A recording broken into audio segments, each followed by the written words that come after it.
começar com uma leiturinha hoje do livro Sementes de Felicidade. Caiu o número 84. Não odeie. Quem odeia não aceita explicações, não analisa, não pondera, não pensa. Quer a destruição, o mal, a desgraça. Deixa-se levar sem freios, sem modos, sem direção. O rosto se transfigura, o olhar fere, a palavra maltrata. O ódio não merece estar com você. É para o amor que você deve se inclinar. Por favor, ame. Um sentimento de amor, por menor que seja, derruba uma montanha de ódio. Convido a todos, então, a fazer nossa prece. Deus de amor e de bondade, Jesus, Mestre de luz, amigos e companheiros do plano espiritual, agradecemos por estar aqui nessa casa novamente, rogando a proteção divina, que os guias e protetores espirituais dessa casa possam nos cobrir com o seu manto de proteção, iluminar a cada um que aqui se encontra, a cada um que está ouvindo também pelo Face, que todos possam sentir essa paz que sentimos nesse momento. Assim nós rogamos a Pleiade de luz que possa estar nos acompanhando, iluminando a cada um de nós e também iluminando o nosso palestrante dessa noite, para que ele possa colocar as suas palavras da sua palestra. Agradecemos mais uma vez e que assim seja.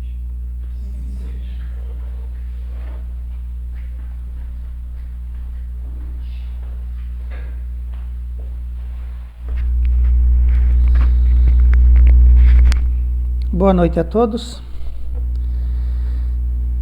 Para o estudo dessa noite, nós nos inspiramos no Evangelho segundo o Espiritismo, no capítulo 5, item 4, e no livro Renovando Atitudes, do Espírito Hamed, pelo médium Francisco do Espírito Santo Neto, na página 125.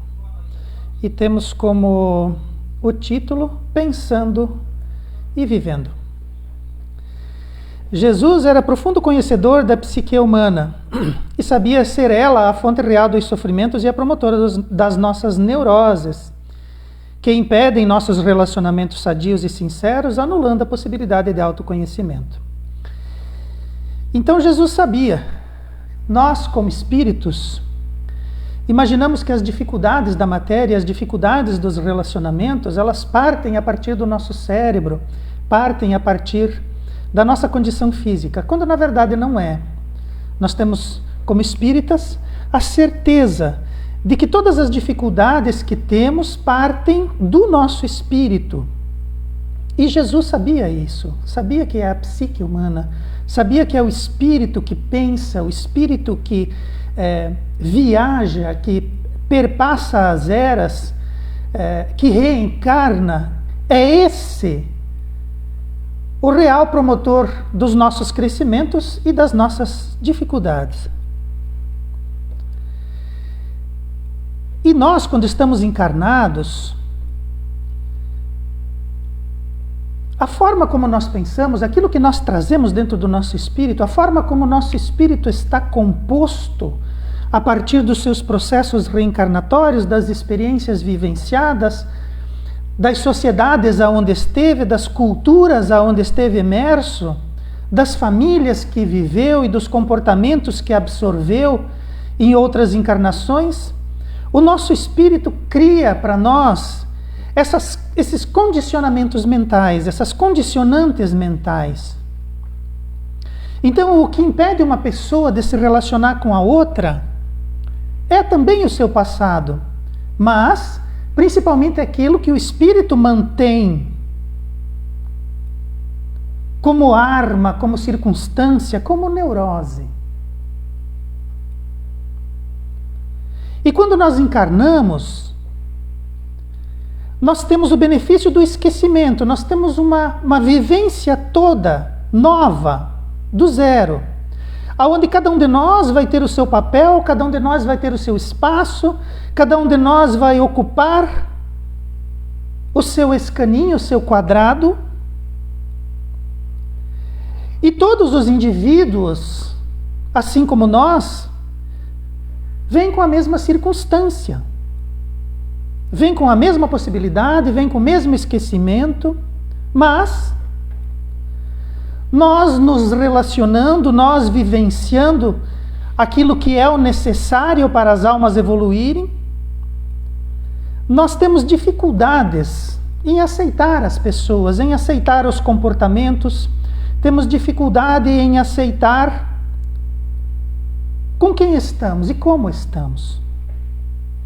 Então, muitas vezes é a nossa condição social, muitas vezes são as pessoas que estão conosco, muitas vezes é a sociedade onde nos expressamos. Mas se nós observarmos do aspecto do espírito imortal, não importa aonde vamos, aonde estejamos e com quem estejamos, quem decide é o espírito. Então, se todos estamos na mesma circunstância, se a providência divina, se Deus, na sua infinita sabedoria, propicia para todos a mesma circunstância, se o outro tem dificuldade, se o outro não quer, se o outro mantém as suas neuroses, é um problema do outro. Eu preciso fazer por mim, eu preciso fazer a minha parte, eu preciso buscar a minha sinceridade, eu preciso aproveitar a possibilidade do autoconhecimento, eu não posso perder, eu não devo perder. É bom que eu não perca. Porque para reencarnar é muito difícil. Muitas vezes as circunstâncias necessárias, elas são complexas.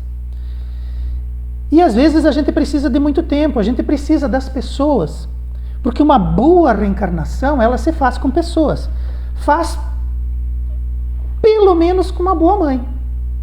Né? Alguém que leve uma gestação, que tenha estrutura física para levar uma gestação até o fim e permitir que aquela criança nasça, mesmo que depois, dadas as circunstâncias, ela coloque em adoção nos casos em que as mães não querem.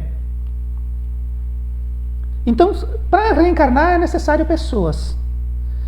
Precisa de uma mãe, mas precisa de um pai. Para que esse pai e essa mãe existam, é necessário 4 avós. Essa pessoa não vai ficar insulada numa ilha, então ela precisa de uma comunidade. A gente percebe que começa a complexificar. Então a gente precisa de pessoas para reencarnar. Mas depois que a gente reencarna, a gente não quer mais pessoas.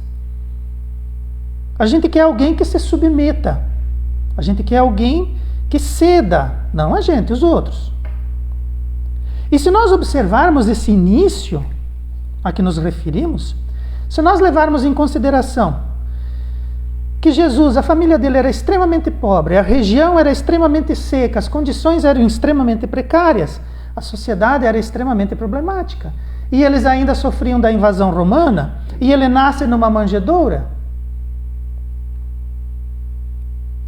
Se nós colocarmos essas circunstâncias para nós, as circunstâncias em que Jesus reencarnou, era extremamente difícil. Mas, 2000 anos depois, nós estamos aí copiando os modelos que ele trouxe. Nós estamos aí tentando entender o que ele queria dizer e aonde que isso ia implicar na nossa vida. Então, reencarnar nos basta. A partir dali, hoje, a nossa sociedade já tem aí instrumentos, né? Ou fica com uma tia, ou fica com um parente, ou fica com uma madrinha, ou fica com o Estado.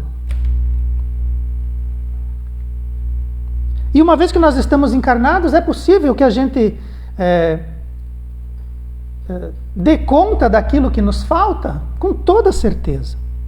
Porque a gente faz um planejamento reencarnatório, mas dentro desse planejamento encarnatório existem nuances assim que a gente precisa compreender. E uma dessas nuances diz de que se é a psique, olha só o que o Espírito traz para nós, a psique humana. Jesus era profundo conhecedor da psique humana. E a psique humana é que cria as situações, cria as neuroses, as dificuldades, mas também cria as possibilidades, também cria os encontros, as aceitações, os perdões. Quem perdoa é o Espírito. Quem perdoa, quem aceita é o Espírito. Então o Espírito cria problema, mas é o Espírito que também traz as soluções. Então a gente faz um planejamento reencarnatório, vai que está tudo errado, né? não digo tudo errado, mas que as coisas dificultem. A nossa psique vai atrás, a nossa psique vai e atrai, a nossa psique vai ao encontro, busca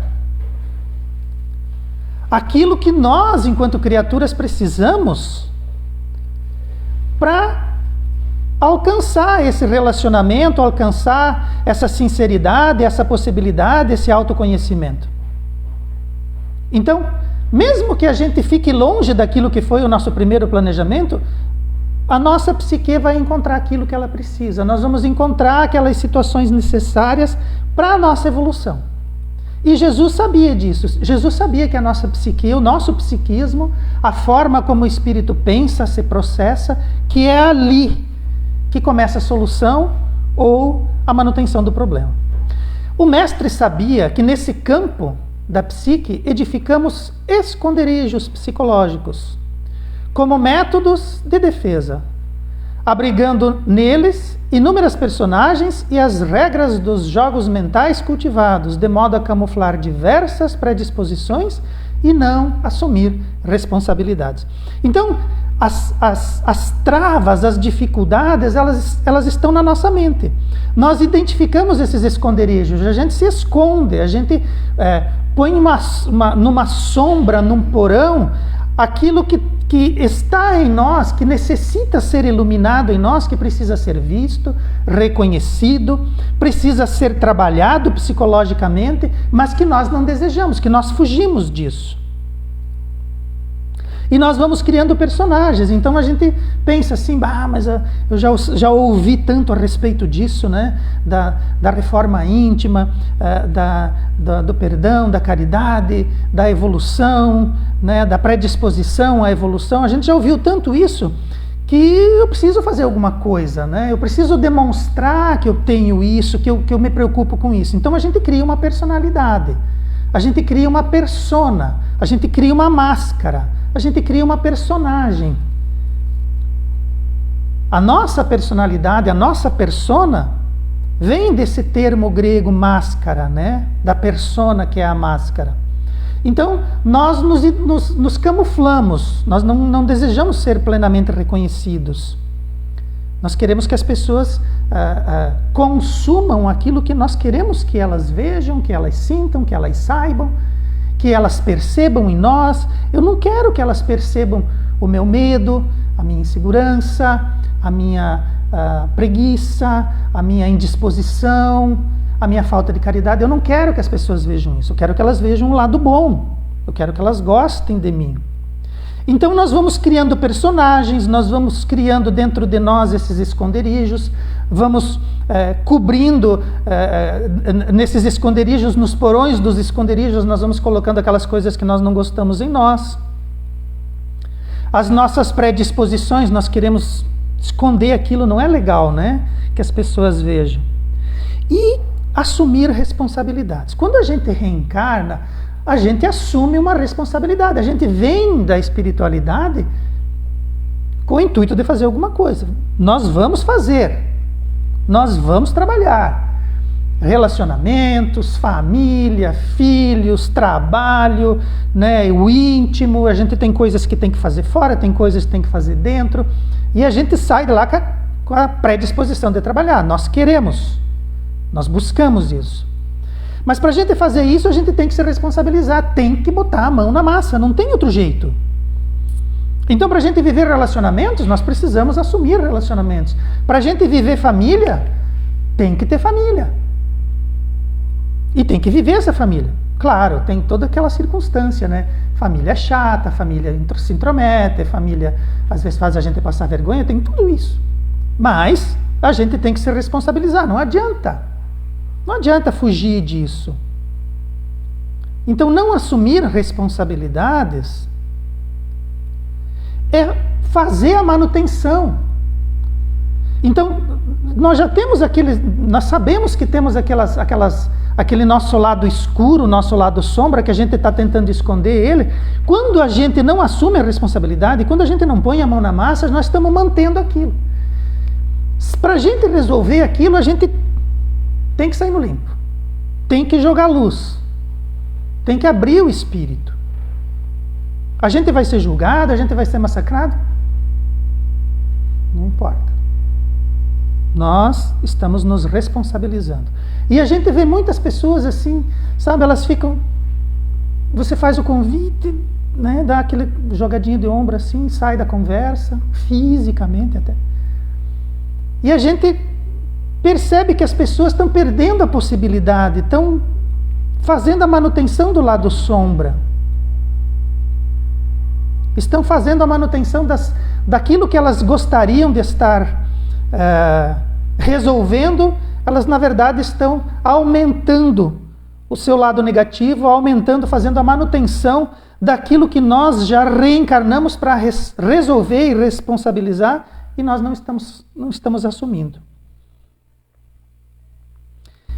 Possuímos crenças, costumes, hábitos e registros profundos em nosso espírito, onde estão as raízes do nosso modo de agir e pensar. Então, a forma como nós agimos, a forma como nós pensamos, vem lá daquilo que a gente acredita, daquilo que a gente está acostumado, daquilo que a gente está habituado e dos registros profundos que temos em nosso espírito. Kardec afirma que, por isso, somos os artífices do nosso próprio infortúnio, mas, em vez de reconhecer, acusamos a sorte e a providência. Então, nós temos as dificuldades, mas a gente diz que o problema das nossas dificuldades, o problema das nossas limitações é falta de sorte. O problema é Deus, né? Deus está louco. Ele sabe tudo, ele vê tudo, mas a gente às vezes duvida. Como é que Deus pode ser assim, né? Então, nós é que estamos criando as nossas dificuldades. Nós é que vamos fazendo a manutenção disso. Nós acreditamos em certas coisas, nós mantemos certos costumes, nós podíamos mudar. E para mudar, basta mudar. Basta você dizer assim, não, olha, eu sempre fiz assim. Pois é, mas hoje eu não vou fazer assim, hoje eu vou fazer diferente, hoje eu quero fazer diferente. E esse apontamento de Kardec está lá no Evangelho segundo o Espiritismo, no capítulo 5, item 4, né? Os artífices da própria dificuldade. Mas a gente não reconhece e acusa a sorte, né? Então a gente pensa assim, eu tenho que sofrer. É uma crença. Alguém nos disse isso. E nós, lá das outras encarnações, nas outras configurações, isso está lá. Então, para vir à tona, fácil, né? Ou a gente diz assim, eu não mereço. Não mereço ser feliz, eu não mereço tal coisa. Merece sim. A felicidade plena não é desse mundo, mas ela está diretamente na razão da nossa compreensão das coisas. Então é estranho de repente o plano espiritual vir e associar a felicidade, a satisfação com o entendimento. Mas entendimento é outra coisa, né? Não é felicidade. Felicidade é uma coisa, entendimento é outra. Mas eles fazem esse link, eles dizem, a felicidade ela é tanto maior quanto o entendimento, a sabedoria, o conhecimento que nós temos, a razão que nós temos de olhar aquilo e compreender aquilo e ver a felicidade que está embutida ali. Então é um sentimento que nós temos com um raciocínio, uma razão que nós desenvolvemos. Uma outra crença que nós temos é que diante das circunstâncias qualquer, eu enfrentei uma situação lá, mas eu não ia me humilhar. Mas Jesus é o nosso mestre. E ele podia, né? Pedro disse para ele, nós vamos brigar e vamos defender. Daí disse, Pedro, você acha que esse povo que está me pegando aí, que vai fazer tudo que vai fazer comigo, tu acha que eles estão fazendo isso porque eles podem fazer isso? Eles estão fazendo isso porque nós estamos deixando. Então o mestre, por que nós não podemos assumir uma atitude de humildade? Por que nós, às vezes, diante de uma circunstância, seria preferível que nós abríssemos mão dos nossos orgulhos e dos nossos egoísmos, que os espíritos também são tácitos em dizer, olha, o mal dessa geração, o mal dos espíritos encarnados na Terra é o orgulho e o egoísmo. Então, talvez assim, se nós movimentássemos as nossas engrenagens mentais, talvez a gente começasse a aceitar e compreender e praticar um pouquinho a caridade. Porque daí a caridade faz com que a gente seja humilde. E se a gente é humilde, a gente não precisa ser humilhado. Porque essa humildade é uma coisa, agora a humilhação é aquilo que o orgulhoso sofre por conta de uma circunstância em que ele se vê impresso, né? Ele não tem como sair daquilo. Ele acaba sendo humilhado. Então, talvez se nós fôssemos humildes, a humilhação não precisaria nos ensinar nada, né? Uma outra crença que a gente costuma levar, eu não consigo, né? Escuta, cidadão, e se você fizesse um esforço? Ah, mas não consigo. Mas e se você estudasse? Ah, eu não consigo. Mudar é muito difícil, eu não consigo mudar, né? Tem aquela música, eu nasci assim, eu vou morrer assim, não tem jeito. Mas dá para fazer diferente. Isso é uma crença, é um costume, é um hábito, é um registro profundo que nós temos, pode ser mudado. E nós já fomos avisados que a forma como agimos e pensamos e nos posicionamos cria para nós as nossas dificuldades, busca. Nós irradiamos e quando irradiamos nós vamos atrair como ímãs e aquilo vai vir exatamente onde precisa vir e encontrar em nós aquilo que é necessário que nós encontremos, né? Nosso modo de agir atrai aquilo que necessitamos para o despertamento. E os conceitos que mantemos, por mais difícil que seja esse entendimento, contribui soberanamente para a felicidade e a prosperidade ou a dificuldade e a angústia. Então, a gente vivendo do jeito que vive, passando as vicissitudes do jeito que vive, é responsabilidade da nossa atitude mental. Mas é difícil compreender isso. Tudo bem. É difícil. Talvez nós tenhamos que voltar nesse assunto diversas vezes, abordar ele sobre muitas luzes e aspectos, para ele fazer sentido para nós. Mas guarda pelo menos o conceito. Eu tô passando um perrengue aí danado, mas eu vi lá no centro, numa ocasião, que tinha um estudo lá do Evangelho, que dizia que somos nós, é como nós pensamos, mas como é que a maneira como eu penso influencia na vida que eu tenho, material? Eu não consigo fazer esse link, não interessa. Guarda o conceito. Absorve esse conceito. E joga ele mentalmente, né? Joga ele ali na tua vida e vai colhendo os resultados. De repente ele vai fazer sentido. Puxa, mas aqui se eu tivesse agido diferente, o resultado lá teria sido diferente. Ele vai fazer sentido, ele vai se mostrar diferente para nós. Então guarda o conceito. Por mais difícil que seja, guarda o conceito. O modo de agir atrai aquilo que necessitamos para o despertamento. Então, a maneira como estamos agindo vai atrair aquilo que é necessário para despertar. E aquilo que nós mantemos mentalmente contribui soberanamente para a felicidade e prosperidade ou para a dificuldade e a angústia. Mas daí, e é justo que a gente aborde isso, né? Vai existir aquela pessoa que diz assim, tá, mas eu me reconheço assim, eu não sou uma Brastemp, né? Eu tenho lá os meus limites, eu tenho lá meus comportamentos, eu não vou mudar, não vem com esse papo de mudar, porque eu não vou me humilhar, porque nem humildade, nem humilhação, isso aí não me interessa. E está dando tudo certo. Pensa em alguém que vive como quer, eu. Então esse papo de que como eu penso influencia a minha vida, acho que não vale muito, né? Então, se está tudo bem para mim, vai que esse papo que você está falando aí, Brasil, não está certo. Mas aí, nós lembramos que Jesus faz convite. Então você vai, se quer. Nós fazemos essas mudanças, nós fazemos as nossas alterações espirituais, se queremos. E se a dor ainda não me encontrou, se a dificuldade ainda não me encontrou, significa que não é que eu estou certo, significa que ela ainda não me alcançou, significa que eu ainda não tropecei, significa que a dificuldade ainda não veio para mim a dor. Significa que eu ainda estou acumulando karma ruim. Não é que eu não vou passar isento. Então eu vou ser como eu sou, não vou fazer alteração nenhuma, não vou aceitar convite nenhum do amor e vou me dar bem. Significa que você ainda está acumulando. Significa que na contabilidade divina, Deus, olhando de lá, está dizendo assim, não, dá mais uma chance para ele. Bota ele mais uma palestra, dá mais um livro, põe mais um filme para ele assistir uma série lá na série coloca aí.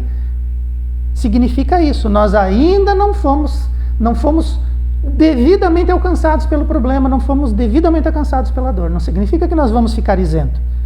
Significa que nós ainda estamos errando e ainda vamos ser colhidos pelos nossos próprios pensamentos. Então, se eu sou vicioso e está bom, significa que eu ainda estou acumulando. E se a gente está passando perrengue, se a gente está passando dificuldades, se a gente está tentando fazer a melhoria, se ainda não conseguiu chegar lá, significa que a gente já começou, sabe aquele caderninho cheio de coisa para a gente fazer, a gente já está dando tiquezinho nele. Antes tinha 200, agora só tem 199, 198, né? Agora eu vou me propor a mudar esse aspecto. Então, fazendo esse trabalho, talvez eu já mais uma ticada. Então, se a gente está fazendo e não está tendo consequências, significa que elas ainda não alcançaram, não que nós estamos certos naquilo que estamos fazendo. Vivendo a encarnação, somente vemos o teatro da vida coberto por um manto de ilusão. E julgamos aquilo que pesa sobre nós como prêmio ou castigo, quando na realidade elas são as consequências da nossa irradiação mental, nos alcançando pela lei de retorno. Então, quando a gente reencarna, nós temos um véu. E nós vivemos um teatro. Digamos que a gente reencarnou diversas vezes. Nós vivemos diversas vidas, diversos gêneros, diversas famílias, diversas experiências. Isso que nós estamos vivendo agora é mais um teatro. Então, a forma masculina ou feminina que envergamos, se somos filhos, se somos pais, se somos irmãos, tudo isso são papéis que nós estamos desempenhando. E nessa convivência, nesse desenrolar desses papéis, não vai existir nenhum prêmio e nenhum castigo. Existe aquilo que é necessário para o nosso despertamento. Consequências das nossas irradiações mentais, nos alcançando pela lei de retorno. Então, se a gente lança, volta para nós. Nós lançamos para o universo, volta para nós. Nós plantamos o bem, vamos colher o bem. Nós plantamos a dificuldade. Se criamos um mundo de dificuldade, é justo que vivamos nesse mundo. Ele é a nossa criação. Então esse manto de ilusão muitas vezes atrapalha a gente. A gente pensa que a vida é aquilo.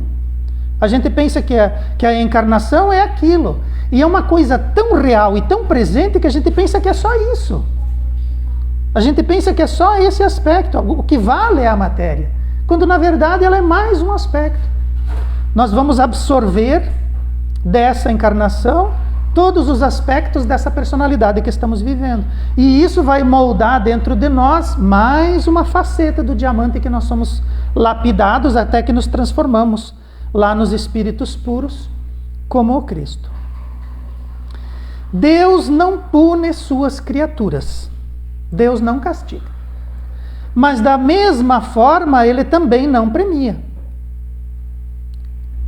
Lei de ação e reação, lei de livre-arbítrio, nós temos diversas leis que regem a evolução da matéria e dos espíritos.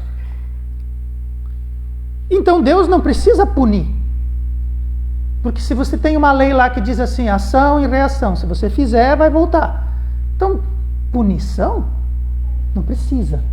Mas da mesma forma, se Deus não pune, Ele também não vai dar prêmio nenhum. Porque é uma lei de ação e reação. Então você planta o bem, planta o bem, planta o bem, planta o bem, você vira espírito puro. Pronto. É uma condição, é uma evolução. A evolução não para, não existe forma de você barrar o progresso e a evolução. Então, lei de evolução. Então, nós não vamos, nós vamos chegar lá como no último grau dos espíritos puros e Deus vai dizer, ai que bom, vou bater palma para você, nada. Ele vai dizer assim, você está pronto, vamos trabalhar. Então Deus não pune, mas também não castiga. E a codificação nos ensina que o espírito é o promotor dos atrasos e dos avanços. E aquilo que denominamos de punição ou recompensas são somente as reações desencadeadas pela nossa própria mente. Então, a nossa mente desencadeia as coisas. Um processo evolutivo, quem que desencadeia o processo evolutivo? A mente, o espírito, a parte pensante. De repente você se rende àquela lógica, você absorve aqueles conceitos, você aplica e vai. Reações desencadeadas pela nossa própria mente. E se a lei é de ação e de reação, nós precisamos modificar a ação dos golpes que nós deferimos, de modo que a reação também se altere e você crie novos roteiros na existência. Então, se nós estamos golpeando a vida,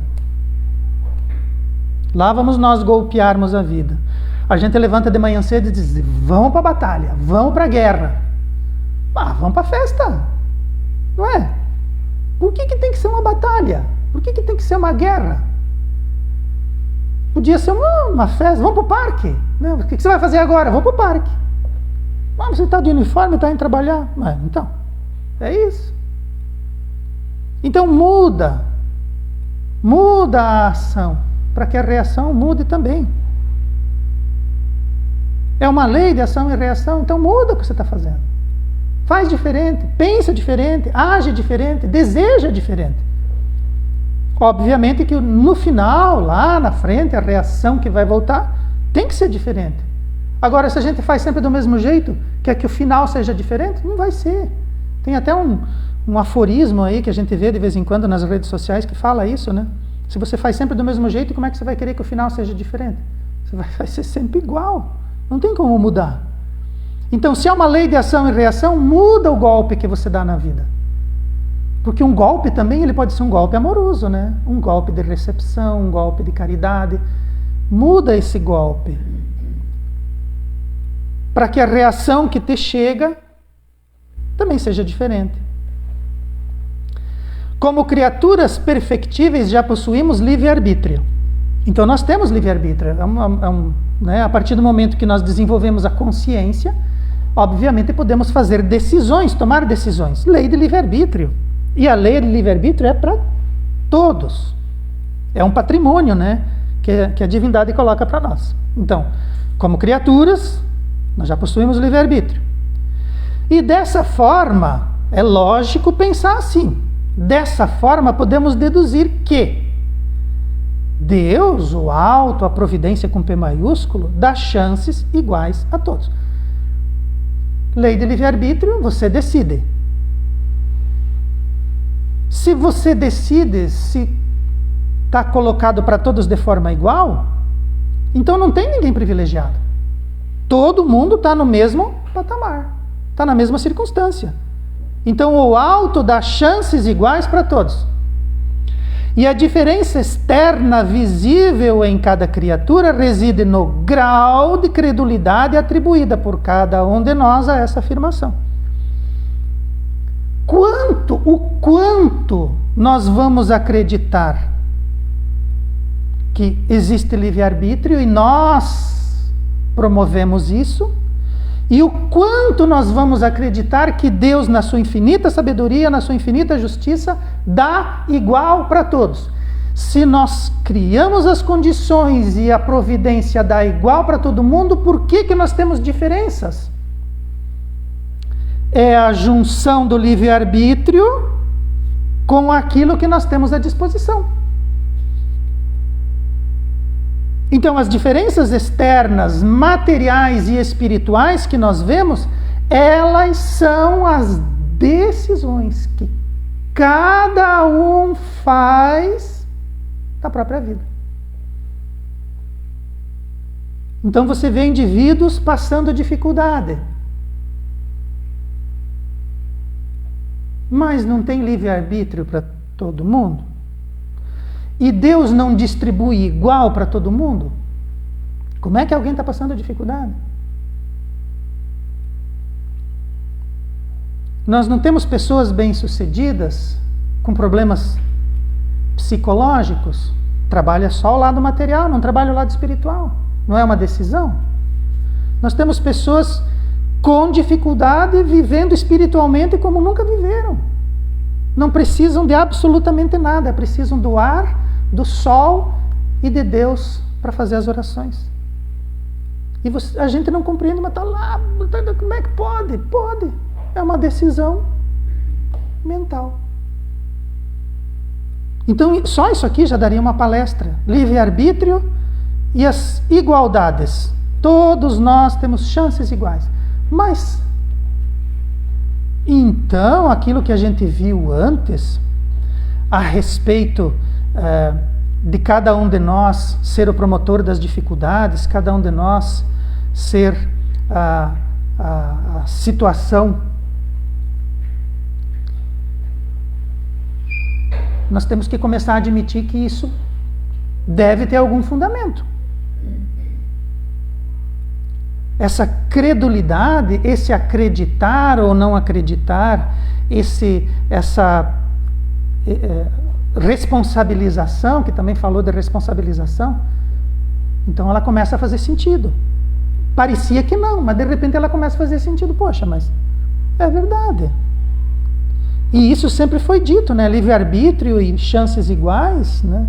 Deus não dá prêmio e não castiga. Então aquele que tem menos não é castigo de Deus. E aquele que tem mais não é prêmio de Deus. É livre-arbítrio e a forma como a gente pensa. Então, passa pela credulidade, passa pelo fator ou não de acreditar ou de absorver aquele conceito e tentar aplicar ele de forma diferente, golpear a vida diferente, entrar na vida diferente, absorver aquilo que a vida quer que a gente absorva de forma diferente, porque às vezes está ali, né? A gente passa a vida inteira caminhando ao lado daquilo e não absorve, não aceita, não quer, não deseja, não permite. O mestre sabia da nossa dificuldade em perceber a realidade. As armadilhas do ego, as ilusões, dependências, inseguranças, as vocações e as tendências. Nossos limites reais e a vida em nós e fora de nós. E o seu evangelho é um manancial para edificarmos o roteiro mais seguro desse despertar. Nesse despertar.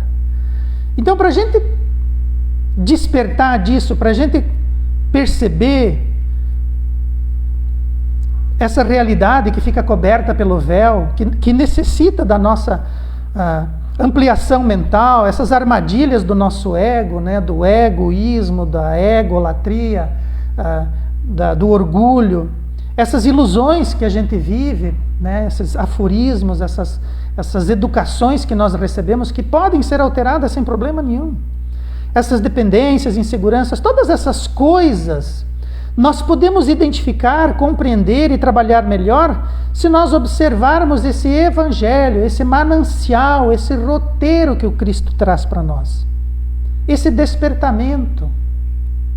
Será que se eu fizer diferente, será que se eu abandonar certas correntes e certos pesos, certas âncoras, certas cruzes, que às vezes a gente fica carregando, dores e cruzes que não são necessárias, já poderiam ter sido abandonadas.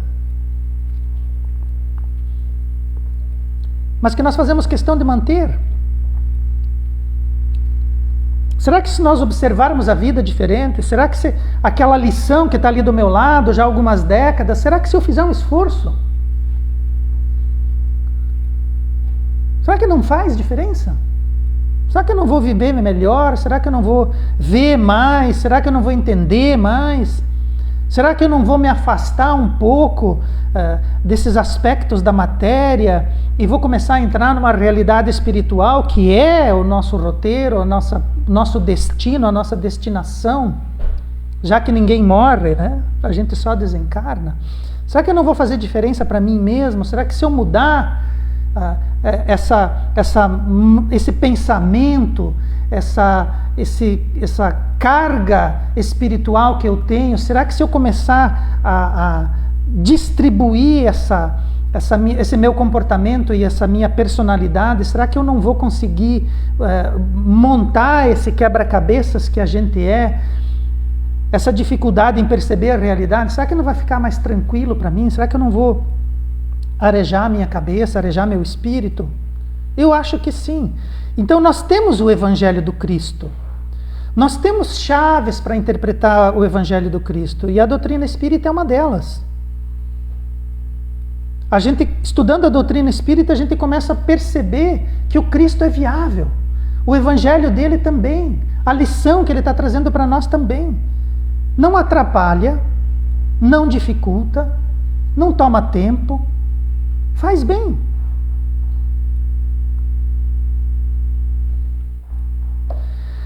Assim, a vida de Erna, a vida de hoje, nos convida ao amor. Pois é o amor que cobre uma multidão de pecados. E o sofrimento e a dificuldade que atrapalham nossa caminhada são como vegetação espinhosa, impedindo o nosso avanço e orientando para a aceitação dos convites do bem. Então, nós temos um caminho a seguir. E a gente se desvia desse caminho. A gente vai entrando numa vegetação espinhosa, sabe aquelas urzes, né? Que são arbustos muito, muito fechados, espinhosos, ressecados. Nós temos aqueles caminhos onde é fácil de caminhar, e quando a gente sai do caminho, a gente entra ali naquelas urzes, e aquilo é complicado. É uma vegetação espinhosa, impede o nosso avanço, né? Machuca, espeta, fere. Será que isso não é uma orientação assim para dizer, olha, o caminho não é esse. O caminho é ali, ó. Ele é um caminho estreito, ele vai ter altos e baixos, ele vai ter tropeços, mas é o caminho. Agora, a gente pode ficar se enfiando aí em atalhos, né? Perdido nessas vegetações, enroscado lá muitas vezes, impedido de avançar, porque a gente insiste em fazer aquele caminho. A gente insiste em sair dessa rota segura, a rota do bem, a orientação do Cristo, a orientação do alto, a orientação espiritual. A gente sai disso e acha que vai conseguir inventar a roda da evolução dos espíritos. Não vai. Nós vamos ficar, o nosso pala vai ficar ilhado lá no meio dos espinhos, da espinheira, e ou nós abandonamos o pala, ou nós ficamos lá com ele, até que alguém venha nos livrar, né? Até que a providência venha nos socorrer. Então vamos aceitar esses convites do bem, vamos analisar o que nós estamos fazendo e como estamos fazendo, vamos abandonar esses aforismos, esses ditados populares, essas orientações inseguras e pífias, sem matriz evolutiva, né? Uma matriz materialista, dolorosa, que atrapalha a nossa vida, o nosso comportamento, que pesa no nosso coração e no nosso espírito. Vamos abandonar isso, vamos fazer caminhos melhores, vamos imaginar que se nós temos livre-arbítrio, nós podemos fazer desse livre-arbítrio um caminho melhor para nós. Vamos usar o livre-arbítrio em nosso próprio favor. Vamos fazer as menções espirituais para que nós possamos evoluir a partir disso, fazer escolhas melhores, mudar as nossas escolhas, já que nós temos livre-arbítrio, e nos colocar numa rota mais segura, numa rota mais tranquila, sem precisar tanto das dificuldades ou das dores ou dos baques da vida, né? A gente agride a vida e um dia a vida nos agride. Vamos trabalhar com mais harmonia, com mais parcimônia, com mais orientação das coisas do bem, e vamos nos candidatar a sermos também nós os promotores dessas verdades e desses caminhos. Era disso que eu gostaria de falar, né? Espero sinceramente ter inspirado vocês a visitarem o Evangelho e a lerem o livro Renovando as Atitudes e comparecerem no centro e ouvirem as nossas palestras e participar dos nossos estudos, que isso é muito bacana.